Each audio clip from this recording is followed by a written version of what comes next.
Okay. Good morning. I'm Dr. Rachelle Sheely, host of All the Best and president of RDI.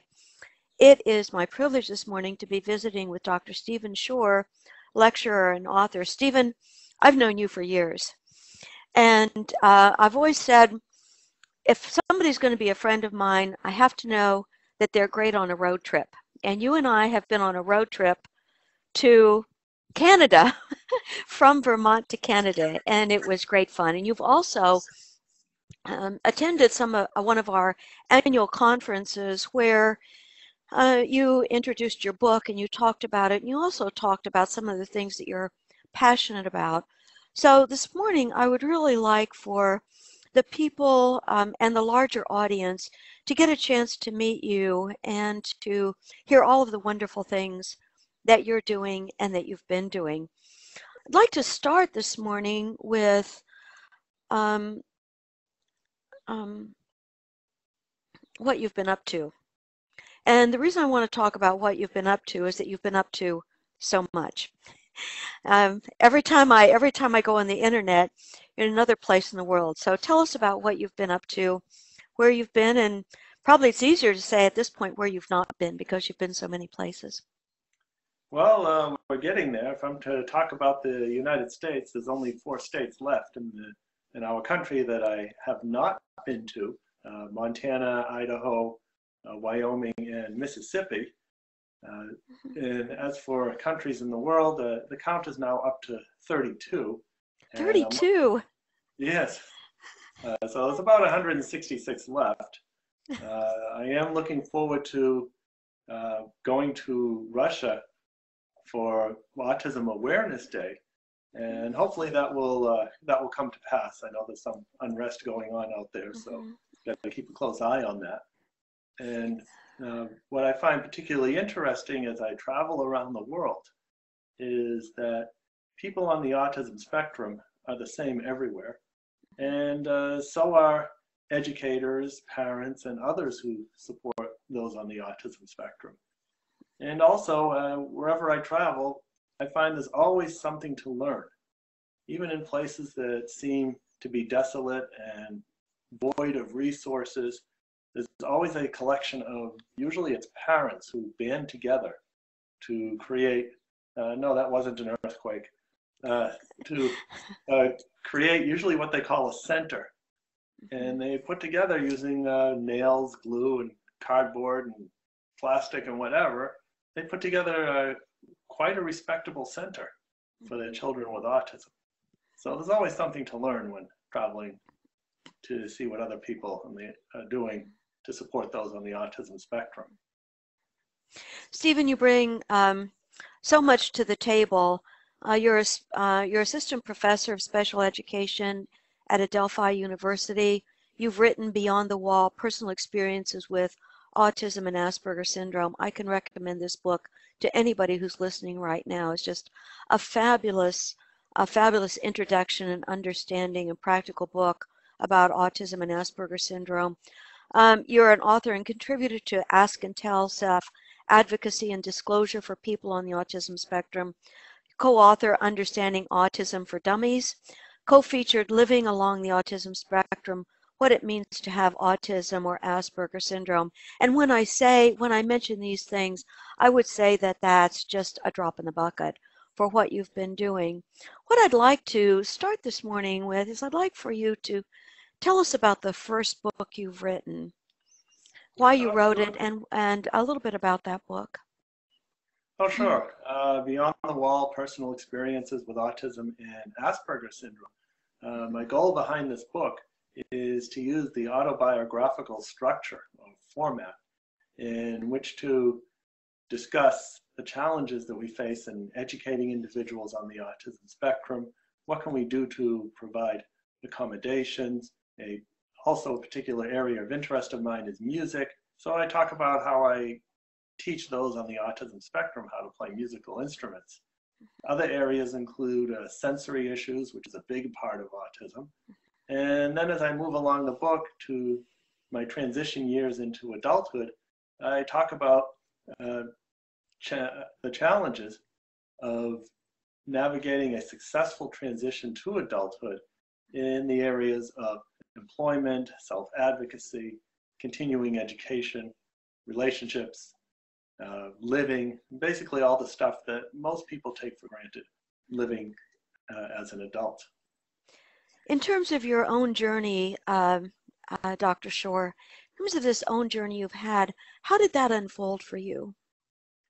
Well, I consider myself extremely fortunate because my parents were far ahead of their time, and taking it from the very beginning, and we're talking about the early mid-60s, I was struck by what I refer to as the autism bomb, otherwise known as regressive autism, at 18 months, where I lost functional communication, had meltdowns, and in brief became a very severely affected child with autism.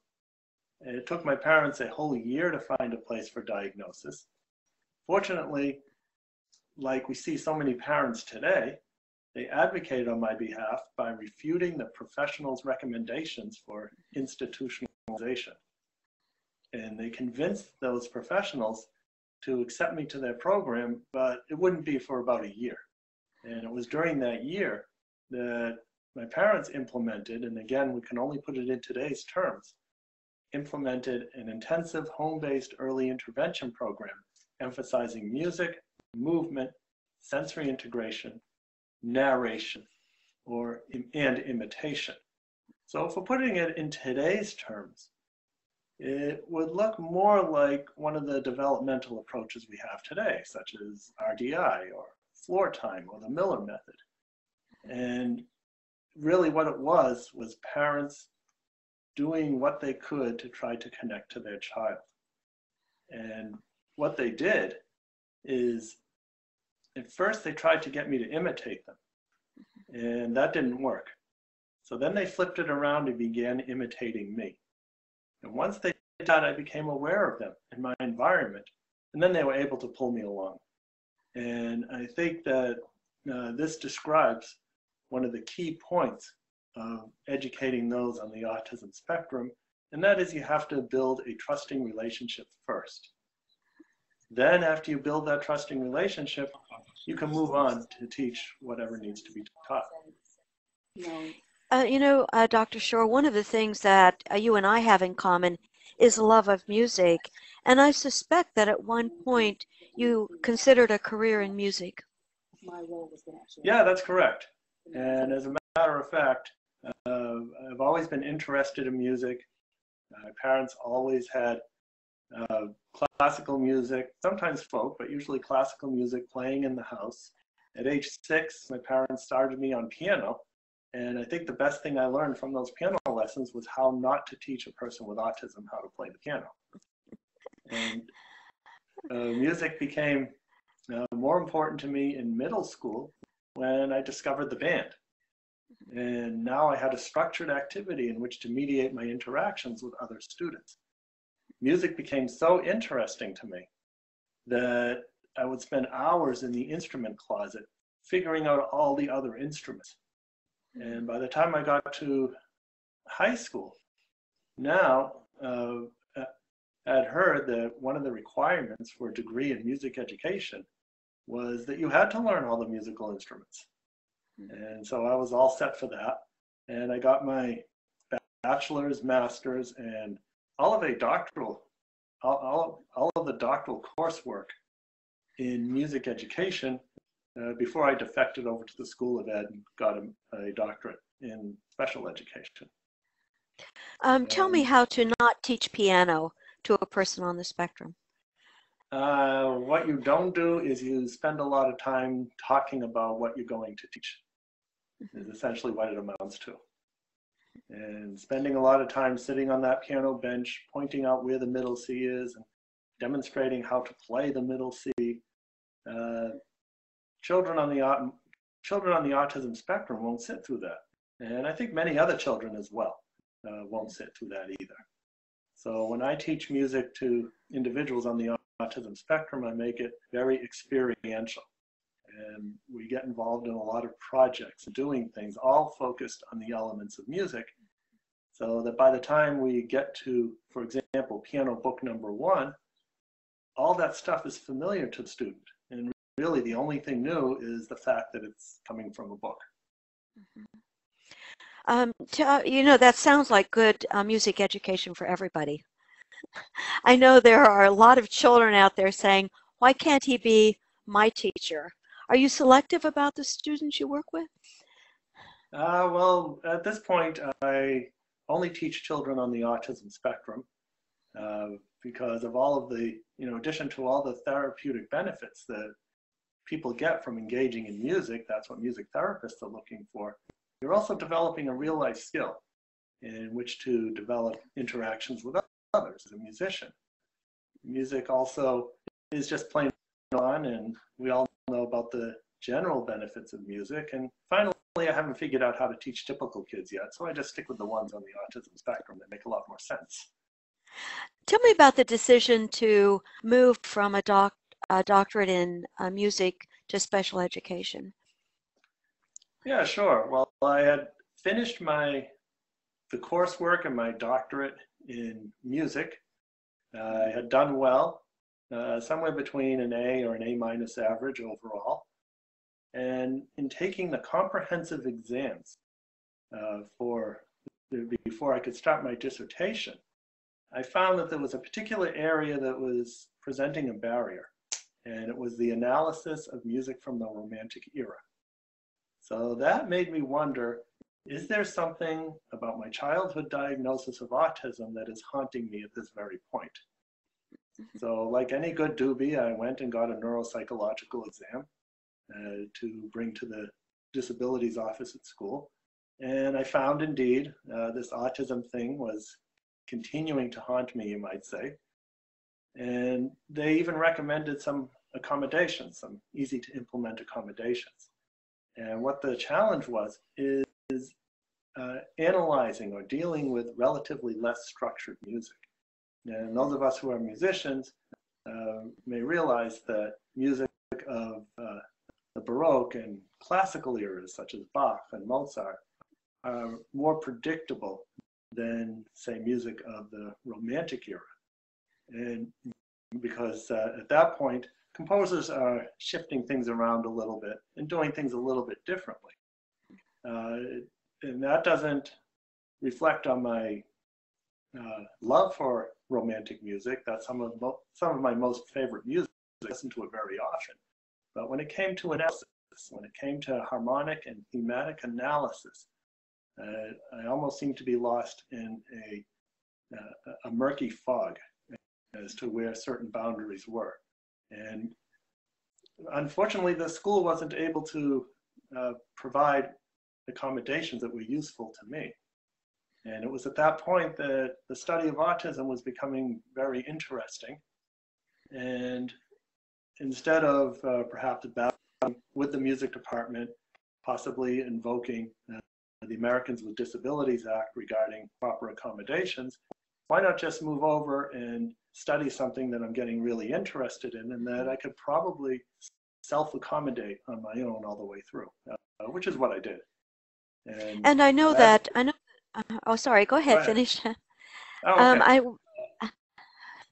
Your turn. Okay. If I had to do it over again, then I'd probably do the same thing over again. I know that your presentation covers the presentations that are so exciting right now do cover some of this, particularly accommodations, self-disclosure, and how much of that to do. Would you talk a little bit about the presentations that you're doing right now, please? Oh, sure. I have a number of presentations that I do. The one about, for example, disclosure, as you said, self-disclosure. And that addresses the question, how do you tell a person on the autism spectrum that they have autism? And how do you do it in a way that promotes their strengths and at the same time recognizes some of the real challenges that one has when they're on the autism spectrum? And I'll give you an example. And this is something I've had to develop because as for me, I was lucky in this regard. My parents used the word autism in the house for as long as I can remember. So since about age 5.5, when my speech and cognition had gotten to a point where I could understand these things, I just knew I had autism. We didn't know much about what it was, but it certainly helped explain an awful lot of differences. However, in situations where I find people haven't been told, I've developed this 4-step approach, which I'll give you an example. I've been working with this child since he was 5.5, giving him music lessons. And his parents refused to use the word autism in the house because they just knew with enough intensive activity, we'd early interventionize the Asperger's syndrome right out of him. Well, then we fast forward to the teenage years, and he still has Asperger's syndrome. And as a matter of fact, it's more apparent now than it was when he was younger because life's demands now becoming more and more complex and begin to overwhelm his abilities and strategies to cope. So his parents said that they needed to tell him, and would I do the deed? And I told them, well, it's a dirty job, and Bruce Wayne ain't available. He's busy playing Batman, so I guess I'll do it. And we started the next session. Before we got at the beginning of the session, before we started, we talked about his strengths in music, graphic design, and computers, and we talked about what challenges he had. And they were pretty typical of people on the spectrum, such as penmanship, making friends, and physical education. And that's step 1, developing awareness of one's characteristics. And he got this pretty quickly. So that means we moved on to step 2, which is lining up these characteristics. So we put the strengths on one side of a piece of paper, we put the challenges on another side of a piece of that paper, and we decided that since he was so good at computers, maybe he should just write his papers using the computer. And he thought that was a really good idea. And there's 2 important concepts in this second step. One is find a strength to accommodate for a challenge. And then 2, there's a word that I haven't used yet, haven't used it since our discussion began, and that is the word weakness. And I avoid that word because weakness tends to be a static word. It has too many negative connotations. But if we use the word challenge, that suggests that maybe something that we can do to overcome it, work around it, accommodate for it, go under it, or even just make a considered decision. I'm not going to address that challenge, but I can still lead a fulfilling and productive life. So we're now on to step 3, and I call this non-judgmental comparison. And what that involves is looking at the characteristics and the strengths and challenges of others who he knows, such as his parents, such as friends. And I may even bring in a few what I call superstar role models. For example, many people think Bill Gates is on the autism spectrum, and he seemed to do okay with his computer business. And once we get through step 3, we can move on to 4, which is presenting the diagnosis. And as a transition to that, I talk about scientists and doctors who study people's characteristics. And it just so happens to be that your set of characteristics line up with what is known as Asperger's syndrome. Now, for this student, the disclosure process went very fast. We're about 15 to 20 minutes into it, and we're at this stage already. Usually it takes a lot longer. And at that point, he said, okay, enough of this. Can we get back to the lesson? He had had enough. So what that also suggests is that everyone's going to have their own timetable. You can't push it any faster than it's going to go. And with him, because it went so fast, I wasn't sure if he understood. So a week or 2 later, I asked his father, how did your son do with the disclosure? And Dad said, oh, my son, he loves having Asperger's syndrome. And now he understands why he is the way he is. And there are things that can be done about it. And there may be some other things that it may be better for him to put his energies elsewhere. And what that also does is that it sets the stage for him for successful self-advocacy. And that's a whole other topic, which is the content of my mental self-advocacy and disclosure for people on the autism spectrum. Because that's an area too that people with autism need to learn. You know, Dr. Shore, it's been my experience that when I've talked to people on the spectrum and gone actually through a similar process and given it a name, there's typically a relief. that, oh, that's what's going on. And I think you were very lucky to have parents who just used the word in the beginning because it didn't give you a sense like there was anything awful about the word or there was anything awful about you, or there were things that you couldn't respond to and deal with. And I think sometimes the hiding of that word from children can really do them a disservice. Would you agree Oh, with that? I absolutely agree. And the Mm-hmm. ideal disclosure to somebody on the autism spectrum is it's not a disclosure at all. It's just Mm-hmm. a conversation, just as we might Yeah. talk about Mm-hmm. someone needing to wear glasses or having blue Mm-hmm. eyes or brown eyes. Mm-hmm. Yeah. That's really, I'm interested. I know that for so many people, this has been very helpful because parents struggle with that. And sometimes I find that the struggle has to do with their own grieving over a child who has autism or Asperger's and knowing someone like you and how to approach it and this four-step model you have. I know that that's been very helpful to a lot of parents and certainly a lot of people on the spectrum. Well, it's great Um, to be of service and to be able to help support mhm, my colleagues on the autism spectrum and also those who mhm, support them. yeah.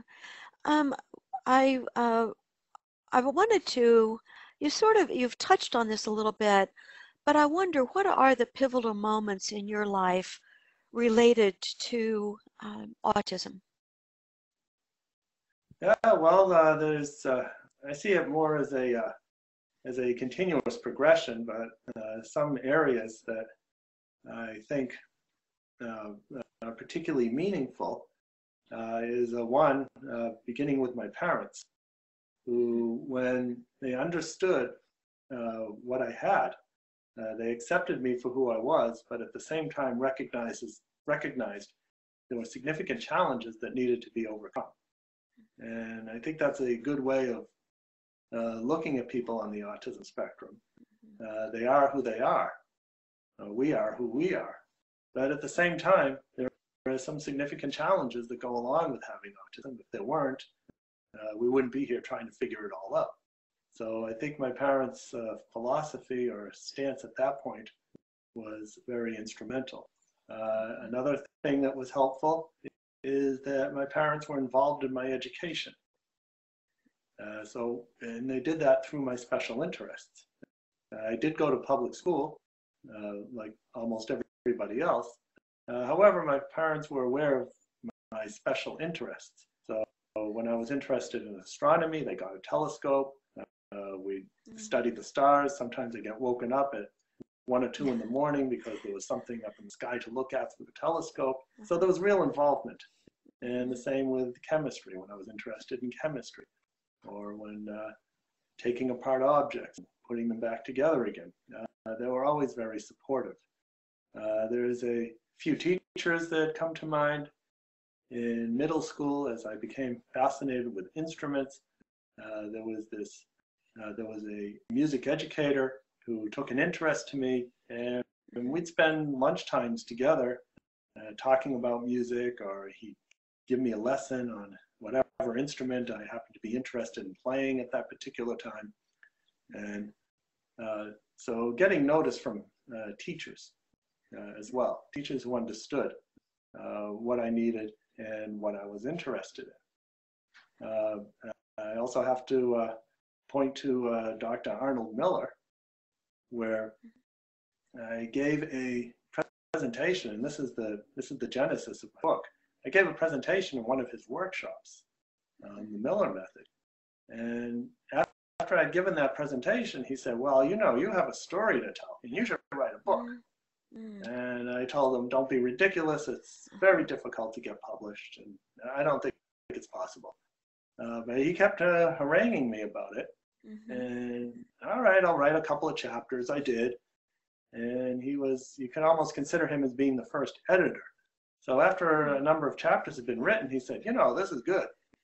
I'll help you publish it if you want. I can publish it, or if you want, you can go find a publisher and publish it on your own. Either way, it's fine with me. And he kept editing the book editing my writing, until it become pretty much in its the final form that it's in now, and I had found a publisher. So I could consider that as another pivotal point. My wife, yet another, someone who she has no background in autism or psychological type things, but somehow she understands me in a way that very few people do. So having key people along the way who understand you is very pivotal for those of us on the autism spectrum, and I would suspect everybody else as well. You know, and I was thinking about Arnold and Eileen Miller and the influence they've had in the field and what wonderful people they were and how their influence lives on. Yeah, it is. Yeah. As a matter of fact, I was just talking with Ethan Miller, one of the sons of Arnold Miller, and he's running the Language and Cognitive Development Center, and he's continuing to move things along, and working with to keep things going as well as they can. It's great. Dr. Shore, before we leave, is there anything you wish I had asked you? Anything you'd like to talk about? Well, sure, yeah. I think one of the things that I'm focusing on more and more in my presentations is the importance of recognizing strengths in people on the autism spectrum, and how, and perhaps reframing how we consider autism, and by extension other disabilities. And that is, at this point, we look at autism, most people look at autism from a disability point of view. In other words, a child is diagnosed with autism. The first thing a parent hears, these are all the things that your child's not going to be able to do. These are all the difficulties, and it's all doom and gloom. And my suggestion is that we look at these characteristics just as they are. They're not necessarily good, they're not necessarily bad, they just exist. And what can we do with these characteristics to help that individual lead a fulfilling and productive life? So, for example, as we think about the static intelligence that many of us on the autism spectrum have, it's a characteristic. Is there a way that we can use this static intelligence in order to be productive and fulfilled in an employment situation? So, for example, you have an individual who is fascinated by trains and transportation systems information. Is there a way for him to use that information? He very well may have memorized the entire schedule of a metropolitan transportation system information system, and it'd be great for giving directions. And then when we talk about giving directions, now we're moving on to dynamic intelligence, which is an area that RDI focuses on so well and helps so many people on the autism spectrum. So instead of perhaps going old school and eliminating and saying, this stuff is bad, let's see where we can put it to use, and then combine it with education in areas that will help that individual lead a fulfilling and productive life. And then rather than autism being a bomb, as I described earlier, perhaps autism can become da bomb. That's a great phrase. I just love what you're saying. I love what you do, and I don't think there's anybody else in the field today who has brought the sensitivity and intellect to the field that you have brought to it. And I can't thank you enough for that. I can't thank you enough for the influence you've had in my own life, the work that Dr. Gutstein and I have been doing. And thank you for that. Also, thank you for letting me visit with you today. I appreciate it.